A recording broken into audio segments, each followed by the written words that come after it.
Hello, my name is Nick Chitwood. I'm an administrator in the Assessment, Accountability, and Continuous Improvement Unit at the Riverside County Office of Education in the Division of Education Services. Yes, hello, my name is David Wilkinson. I'm a director within Information Technology Services over the IT Infrastructure and Support Group here within the Administrative and Business Services Division for AACI. My name is Fernando Enriquez. I'm a coordinator in Early Education Programs, Early Education Services Division, the Riverside County Office of Education. My name is Brian Sousa. I'm the Administrator of Student Data and Achievement for the Riverside County Office of Education. Our data and collaboration journey began when we realized that the sort of work we wanted to get done wasn't just possible within our own unit. So we reached out to our IT division, and that evolved over time to include more and more divisions and more units.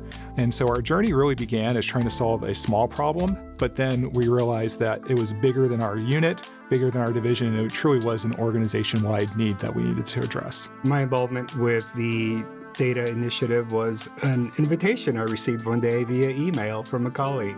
Coming from early education programs, primarily serving preschool children, it was exciting to be able to join. We are often, to be honest, not at the table, so the inclusion of preschool services into the collaborative here at the Riverside County Office of Education really speaks to how open and collaborative we have become here. When we first started, I was kind of working in isolation. It wasn't until I got to be part of the collaborative and the conversations that come about, the sharing of information, the sharing of ideas, particularly the troubleshooting, the suggestions have been very valuable. From an IT perspective, there's several areas that we were really concerned with. A lot of it deals with data security, student data privacy, and data privacy in general. In addition to making the data accessible, we want to make the data secure and then actually make sure that our data of our students is protected across the whole county. We serve a very diverse population from rural to metro, so it really is imperative as a COE to be able to come together and understand all the different needs throughout our large service area. And we really are able to then see that and visualize that in our data. What works in one place is not always going to work in another place. Well, it's important to protect data in all settings because of the trust placed in us as stewards of district data. Once you pull in the whole county, that's over 420,000 students. So having strong collaboration and governance structures in terms of internally, but also as we work with districts is really important to maintain trust and to ensure that every student, while supported in terms of their data, is also protected. Data governance is critical to any data initiative. It provides a framework. Without that infrastructure, you don't know what people are putting up as data, what their data sources are, how accurate their data is. And so it really is the foundation to starting any kind of a data collaboration, any data initiative. You must start with your data governance. When we're looking at data governance, we're really looking at how do we make information secure? How do we provide an infrastructure that is robust enough that can provide the information we need to our stakeholders? Our data sharing and data collaboration journey externally started with National Student Clearinghouse. So as a value add to all of our districts, we wanted to provide insight into what happens after the students graduate from high school. But we realized that the submissions were inconsistent, that maybe some students were left out who shouldn't have been. And so we decided, well, maybe we could provide that data to National Student Clearinghouse on behalf of our districts. We noticed that our dropout rates were higher than perhaps they should have been given the reality on the ground. So we started on a journey of partnering with districts, looking at their data, and pointing out opportunities for cleaning up that data. And it's been a really positive experience for us in our districts in terms of them getting full credit for the successes they have in graduating kids. In the most recent release of graduation data, we actually had the highest graduation rate among large counties in California. We also operate the business system for the whole county. So we have the payroll of over 60,000 staff members flowing through our system here. So within IT, we're really trying to make sure we have an environment where we can provide this data. We do look at trying to measure our outcomes wherever possible, based on either payroll errors or closed tickets, since we do customer satisfaction surveys. We push our data and our dashboards out to numerous school districts, and we can see the adoption and then what they do with that data.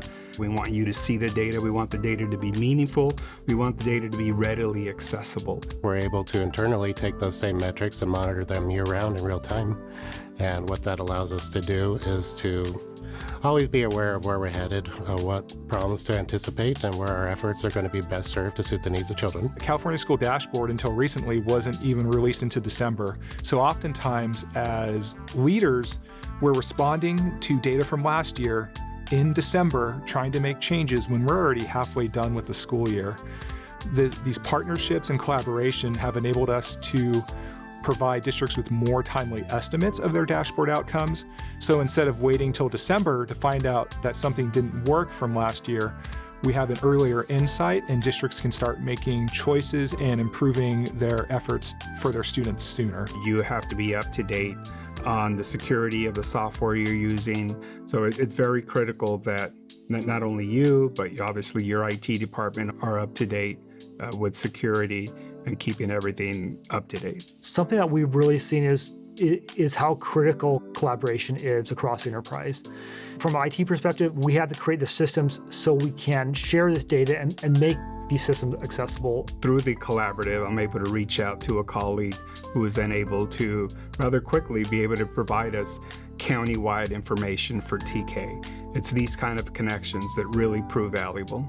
We have a lot of very skilled people across the different departments at our COE, and we're able to look at what's coming up around the corner, and we're able to adapt our practices to that, and then to be a resource for the districts as they have to navigate that same changing landscape of education. There are several ways that we try to help build ownership.